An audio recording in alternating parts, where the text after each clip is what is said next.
Hi. Let's try that again. So long story short is now I might be building my own software again, which is kind of fantastic. So everything that I'm going to demo today is about merging and committing on this damn new piece of software called GrooveMove, which is a tool for moving your playlists between music services. Hopefully you might have some interest in that. So just so I know, how many people here have coded at all? How many people here know what a commit is? How many people here have done git, commit, AM, all the stuff goes in, you put a little message in, and then you git push, and it goes barf. This is our life as devs. So what's going on? Couple things I'm going to tell you. First and foremost, small bites, right? You make a change, you make a commit. Easy. If you make a change, and if you've got the code for it, change the test too.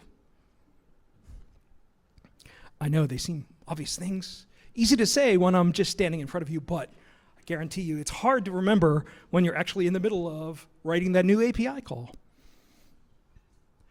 But let's start smaller. Okay, this might be tricky. We'll see.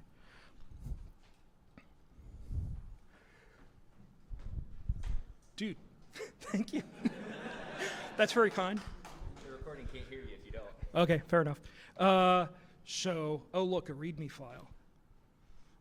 We got to add some more information to our README file because we were using Spark version 4.1 when we generated the code for this.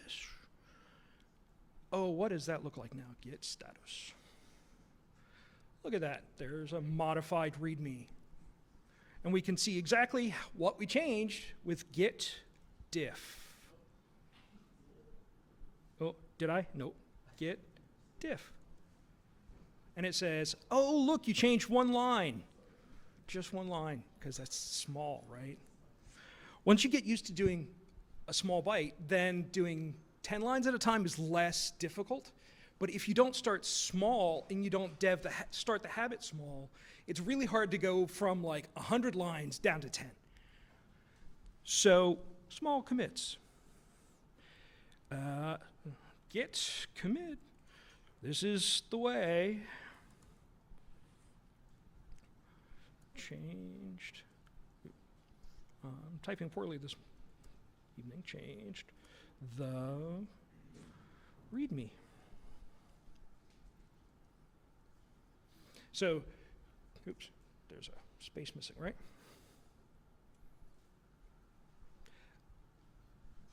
So, if you don't know, -A is add. So if there's a change, it adds it to the list. -M is your message, and -M is used a lot of places in Git, so get used to it. Other thing I'm going to tell you, put messages in. Like, actually, like, it's super easy to just git commit, change something, fix a bug. Like, great, but that's not useful later on. Later on, when you're looking at git blame and you want to know who the hell broke the code, it's crucial.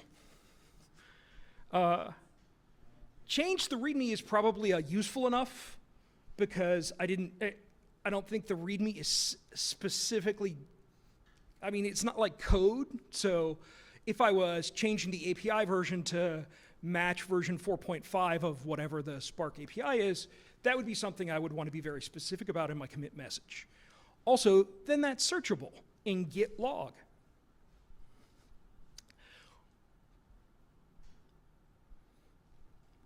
So let's try it. Git, we did the commit, git status. It says we got a commit. And then we do git push. Oh no! What the hell happened? Oh my God, it broke. Of course it broke. It broke because some other monkey changed the code up on the server, and I didn't do a git pull or git fetch. You have to make sure to keep up with what the changes are that are going on the remote branches. If you want to see what your branches are, you can just say git branches, or git branch, sorry, dash dash all. And those are the different branches that I have here.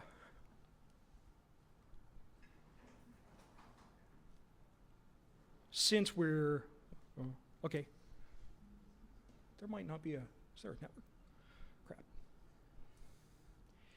It's yeah. Sorry, it's let's see if I can do a hotspot. Okay. Actually, I got my phone in my thing. I'll try. This this might wrap up real quick. Okay. Okay, let's try git.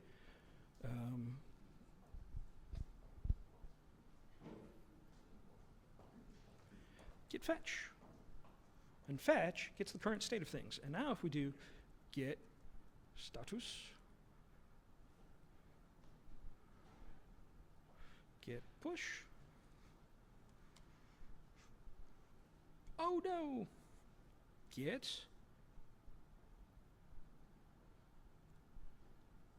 merge. Oh, here goes. Origin/dev. Conflict. It's still conflicted. Oh no! How do we fix this? Well, we can do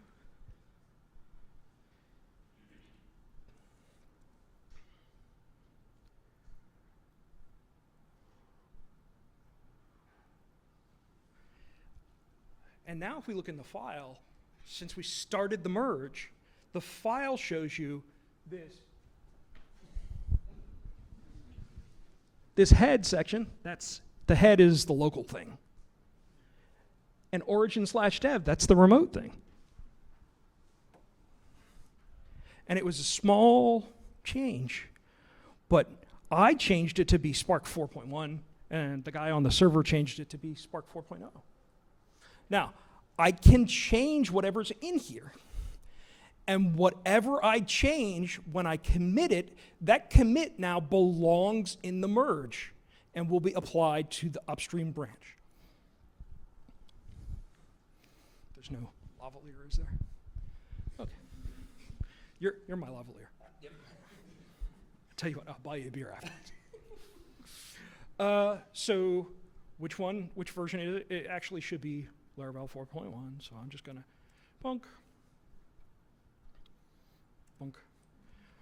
toot, and now I will do git commit dash, or let's do git status first, so you can see the change.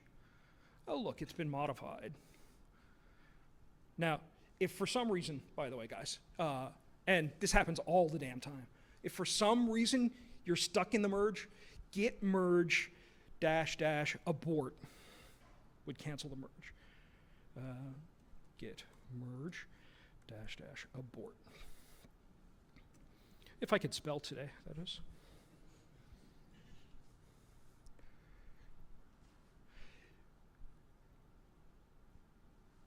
Simple, right? But I don't want to abort this merge. I actually want to apply the change. So git commit dash a dash m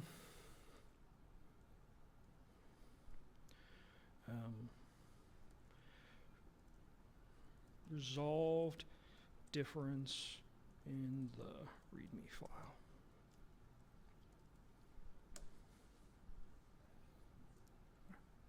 What happened? Oops. Wrong quote.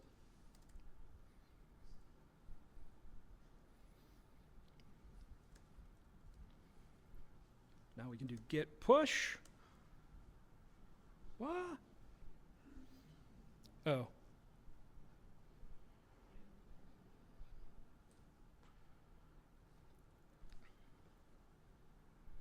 For some reason, my dev branch had lost its connection to the origin. If Git has gotten really, really good about giving you error messages that are very practical. If it sees something wrong, it will give you, hopefully, a useful suggestion. It's gotten much better in the latest version, but plenty of us old hats just had to smash it until it worked. That's the basic idea. Like, so you make a commit, you move your commits around, and the best way to collect a set of commits is a branch. A branch allows you to work on things separately from the main branch, the main set of code. And it's really important if you're doing projects that you break those steps out onto separate branches. The other advantage, not only does it give you a place specifically to make your commits, but it also makes it easier to merge later on.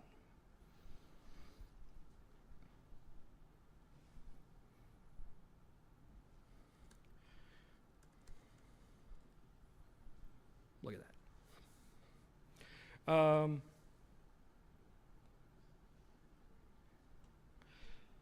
Now, let's go ahead and switch branches. Switching the branch, let's do the Apple Music login. So, checkout is the word for switching branches. Now,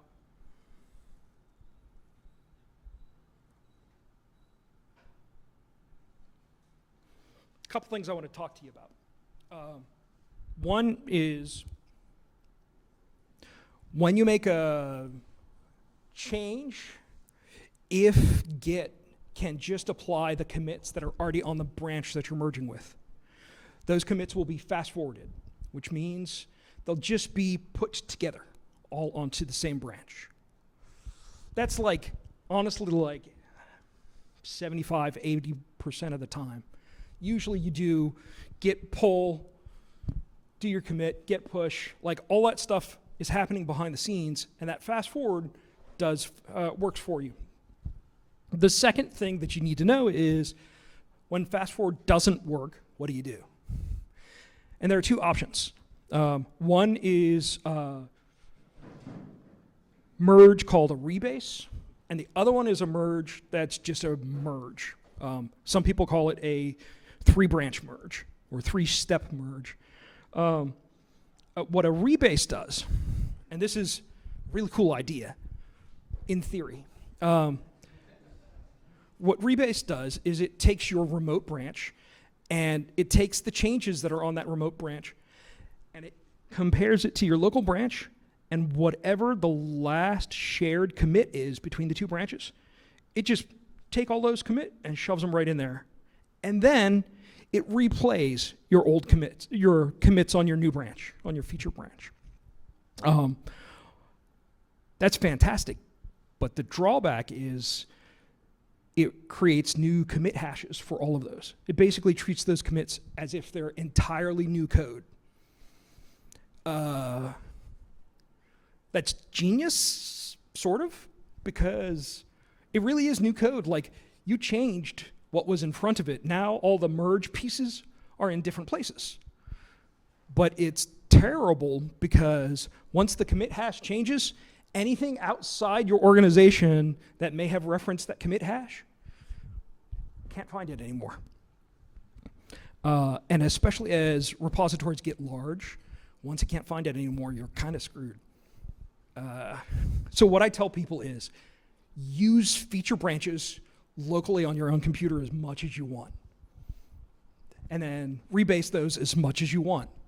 But once you start sharing, once you push it to the origin, it's usually a bad idea to use rebase unless you know what you're doing. On the other hand, it's really very much easier when you've got somebody else coding and merging stuff up to keep that feature branch up to date by rebasing it. Now, if you've written the tests, then you'll know for sure. Because you could just rebase it and run the tests, right? But what do we do when we don't know? And I'm going to talk about a tool that is a very advanced tool. If you don't mind, thanks. Of course. And it's probably one of the killerest features in Git. It's called bisect.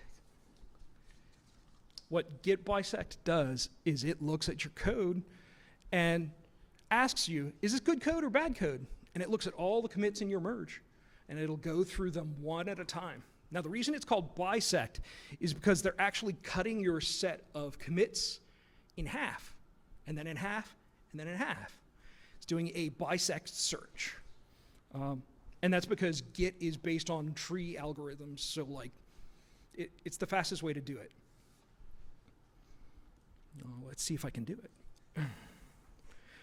So here's this app that I was talking about, GrooveMove, and we'll log in. And let's not worry about the other one. Let's worry about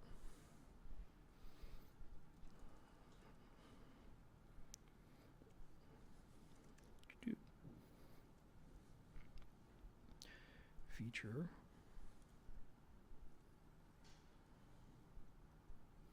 Ask it. This is, by the way, when you use a GUI.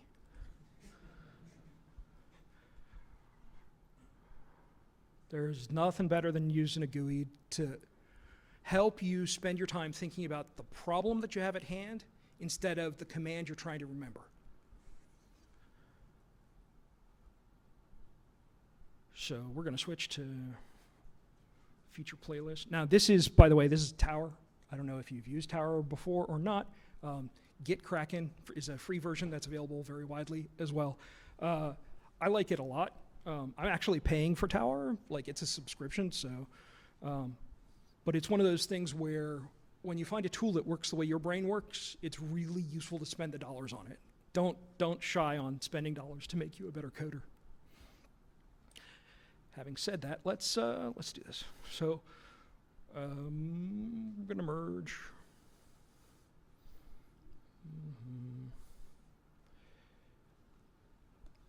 Okay. We reload. We now have our playlist tab. Oh, look at that. And we have playlists. Look at that. And because I'm a good boy, I wrote a test.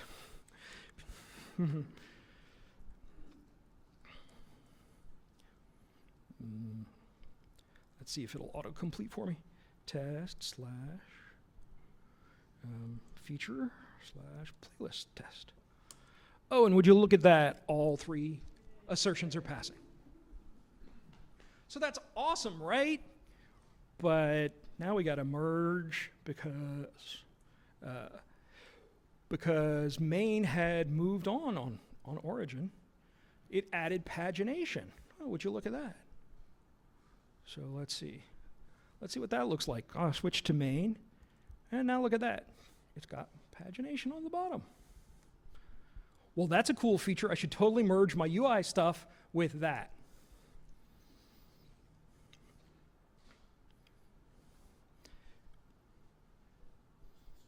So we'll do a rebase it. Look at that. The beautiful commit went right in there. Where's the pagin? I lost pagination. And now if we reload, it has both the fancy UI download button and pagination. How about that? Yeah. Now the magic. We run the test. Oh no, the tests fail. God damn it. So we do, okay, git bisect, and we can do them, and we can tell it, oh, which one's good? What was the last good?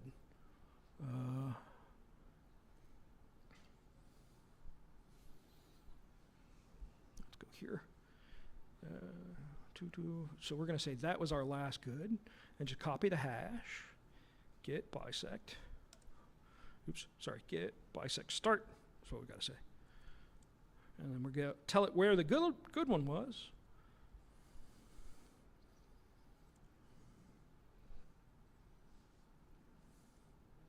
if I can spell it. Bisext, yay. And our current head branch is bad. Head just means the local current branch. So we're going to say from that good one to this bad one, get bisect bad head. And it's starting to go through them. And if you look in the GUI, you can see, oh, this is where it's at now. And it says, wait, no, is the GUI working? No, the GUI is not working. And, oh, how about the test? Is the test working? No, still failing. So we're going to say git bisect, and we're going to tell it that the current branch is bad. So now it switches up to the next one.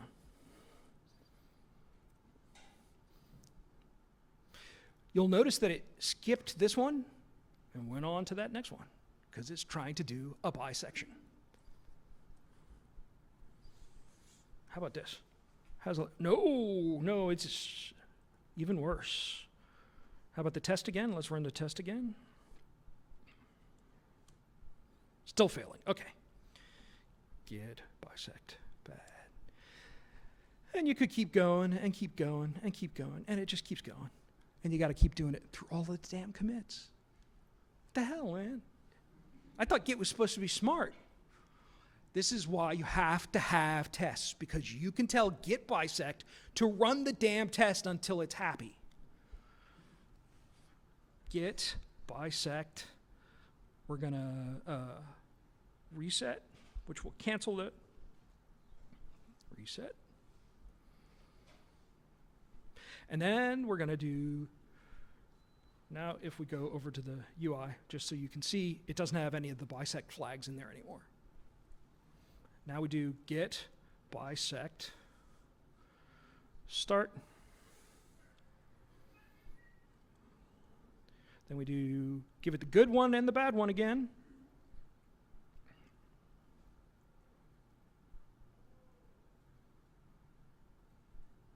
Come on now.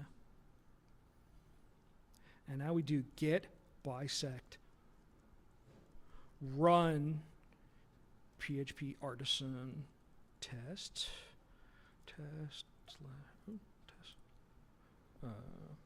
feature playlist test. It's magic! Holy cow, it's magic! Bisect found the bad commit. And this right here, you'll notice it says, it found it. It's the bad commit. Holy cow, how cool is that? It's almost worth writing tests just for that feature. So long story short is, this can make your life much better. I still do it with GUI stuff all the time. Like there are times where like something in the GUI side changed. We didn't have enough testing on the GUI side, so I just let it roll for a couple of commits, figures it out. The coolest thing about this though is that you can now if we run the test, what do you think what do you think will happen if we run the test? Because we're on the bad commit, it should fail, right? So what if we fixed it? Isn't that the point, right? So we're going to do git bisect. Well, actually, we could do it this way.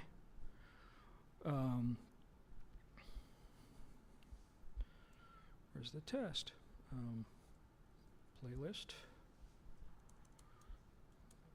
Come on now. Play. Let's test. There she is. Oh, look. The assertion here says it should see all of these in order. Well, we added paging. Our page size is 5, so is it going to see 7 items? No. Now, somebody might suggest, perhaps one of the older longbeards in the room, that this is a fragile test. It absolutely is. It's much better if you like actually dummy up some data, or pull data directly from the API and confirm that you're actually getting what it should be. But starting with a test like this is easy. It's a line of code that, get, assert, there's some text. That's all, right? Then you come back and refactor the test on the next step when the API stuff is actually talking to each other. With that spirit, though, I'm just going to say we see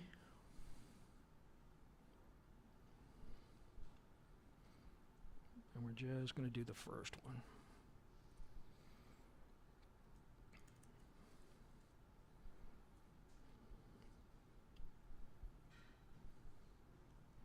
And we'll run the test again, and we're green. Yay.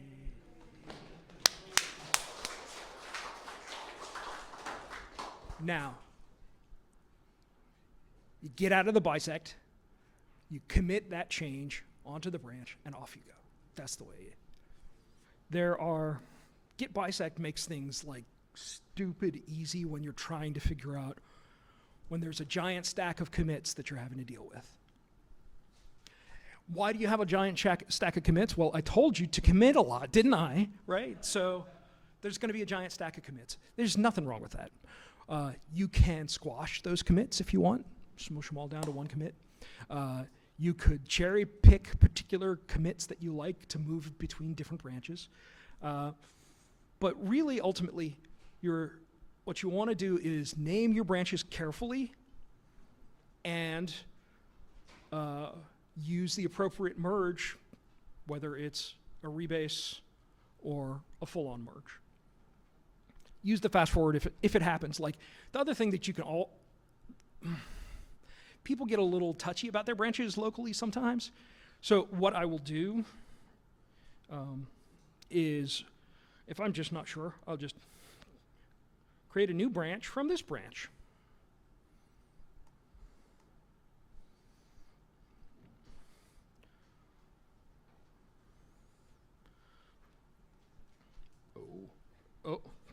Oh no, it broke. I was on the wrong one. This is do not stash.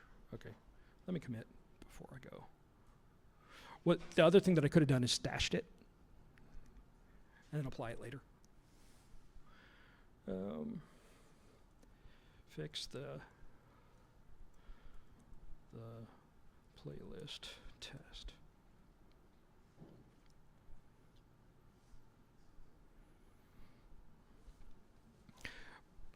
Anyway, so the other thing that you can do is just make a new branch. And if you want to test out the merge, just merge onto this stupid copy branch. This doesn't cost you anything. And you can do a regular merge or you can do a rebase, whatever makes you happy. But this is a good way to just try it. Did it work? Hey, look, the rebase worked. So I can go onto my branch and the rebase, fast forward rebase will work for me that way. Your local branches, you can make as many as you want. There's no limitation. Play around, enjoy it, kill the thing. Code on.